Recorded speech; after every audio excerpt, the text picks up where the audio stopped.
Down with Big Brother! Down with Big Brother! Down with Big Brother! Down with Big Brother! Down with Big Brother! Down with Big Brother! Over and over again, filling half a page. He could not help feeling a twinge of panic. It was absurd, since the writing of those particular words was not more dangerous than the initial act of opening the diary, but for a moment he was tempted to tear out the spoiled pages and abandon the enterprise altogether.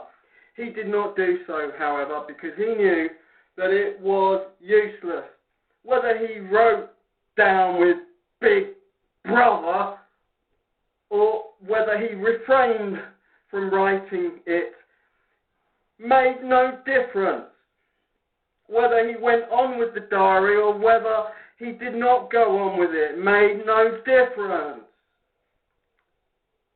The thought police would get him just the same.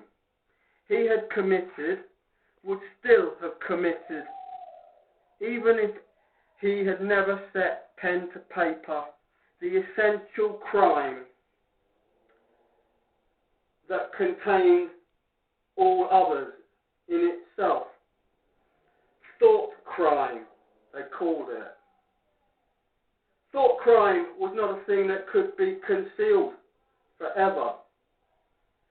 You might dodge successfully for a while, even for years, but sooner or later they were bound to get you.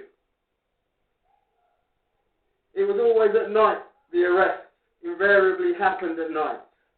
The sudden jerk out of sleep, the rough hand shaking your shoulder, the light glaring in your eyes, the ring of hard faces round the bed. In the vast majority of cases there was no trial, no report of an arrest. People simply disappeared, invariably at night. Your name was removed from the registers. Every record of everything you had ever done was wiped out. Your one-time existence was denied and then forgotten. You were abolished, annihilated, vaporized was the usual word. For a moment he was seized by a kind of hysteria. He began writing in a hurried, untidy scrawl. They'll shoot me, I don't care. They'll shoot me in the back of the neck, I don't care. Down with Big Brother. They always shoot you in the back of the neck. I don't care. Down with Big Brother.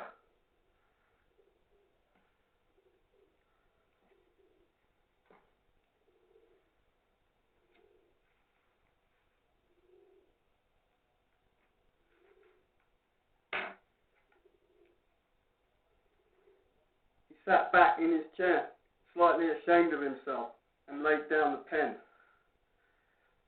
The next moment he started violently. There was a knocking at the door. Already. He sat, still as a mouse, in the futile hope that whoever it was might go away after a single attempt. But no, the knocking persisted.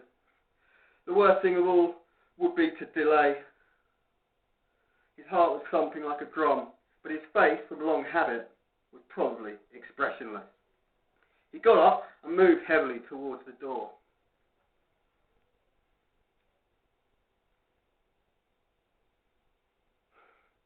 As he put his hand to the doorknob, Winston saw that he had left the diary open on the table. Down with Big Brother was written all over it, in letters almost big enough to be legible across the room. It was an inconceivably stupid thing to have done. But he realised, even in his panic, he did not want to smudge the creamy, smooth paper with the wet ink.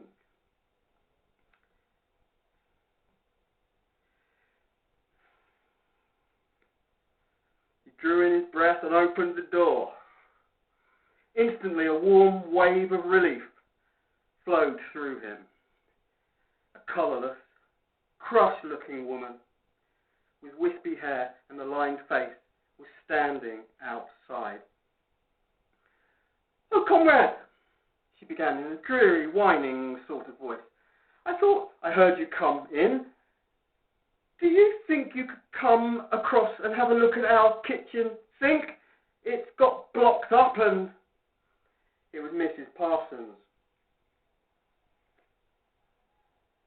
the wife of a neighbour on the same floor. Mrs. was a word somewhat discouraged by the party. You were supposed to call everyone comrade.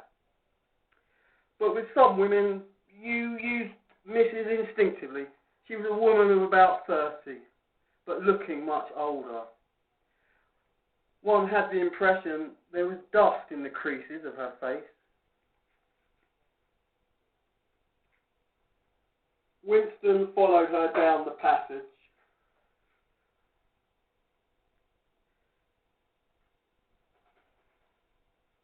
These amateur repair jobs were an almost daily irritation.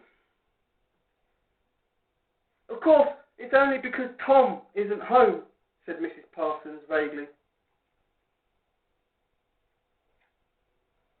Parsons' flat was bigger than Winston's and dingy in a different way. Everything had a battered, trampled-on look, as though the place had just been visited by some large, violent animal.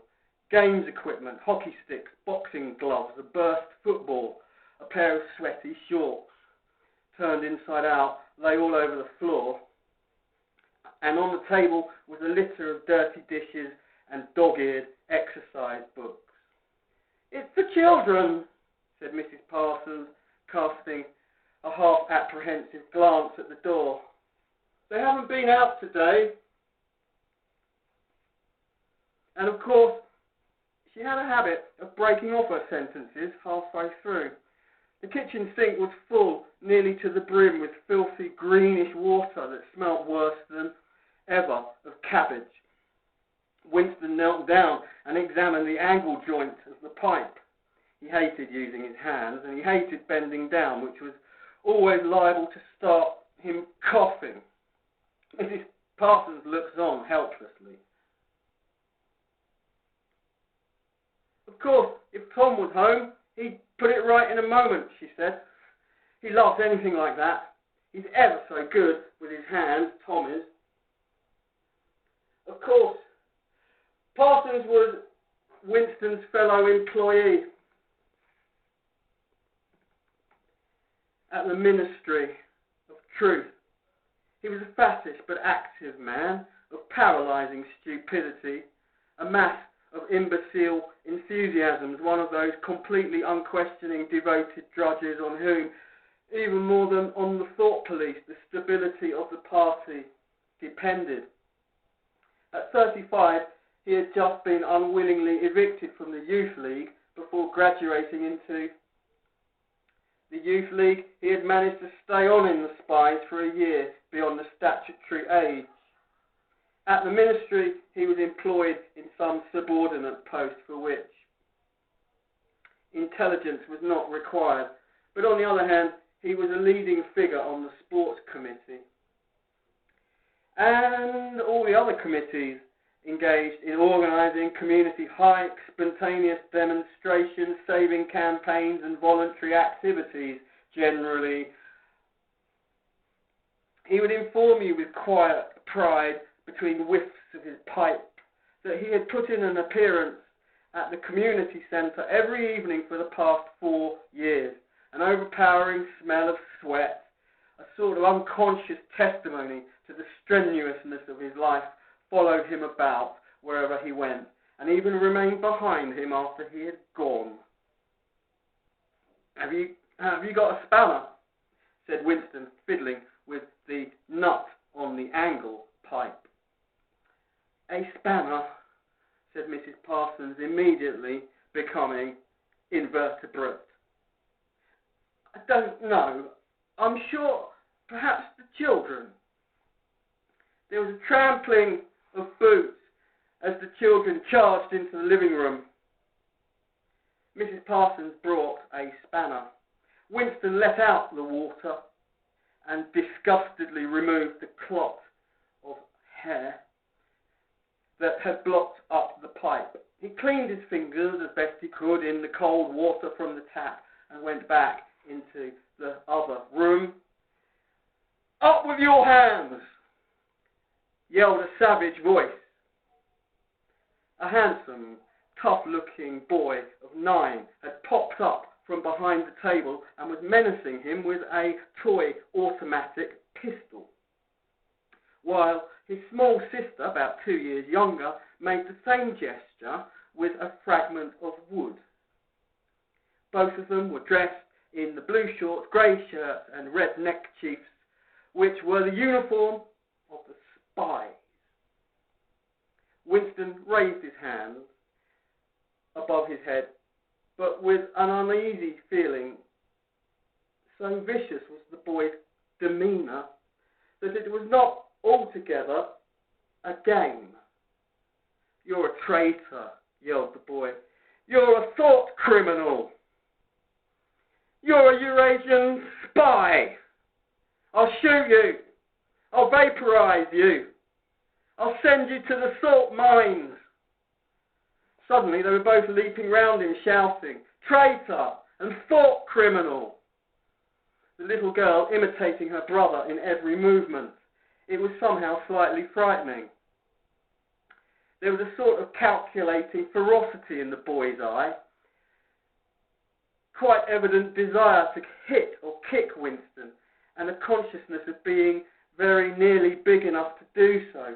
It was a good job it was not a real pistol he was holding, Winston thought. Mrs. Parsons' eyes flitted nervously from Winston to the children and back again.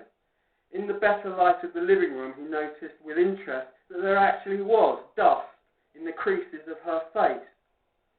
"They do get so noisy," she said. "They're disappointed because they couldn't go to see the hanging. That's what it is. I'm too busy to take them, and Tom won't be back from work early enough."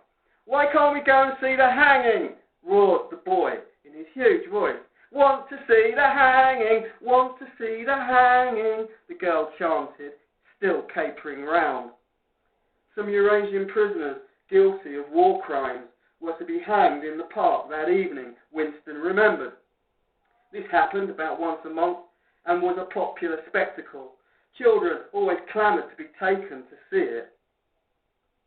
He took his leave of Mrs. Parsons and made for the door, but he had not gone 6 steps down the passage when something hit the back of his neck, an agonisingly painful blow.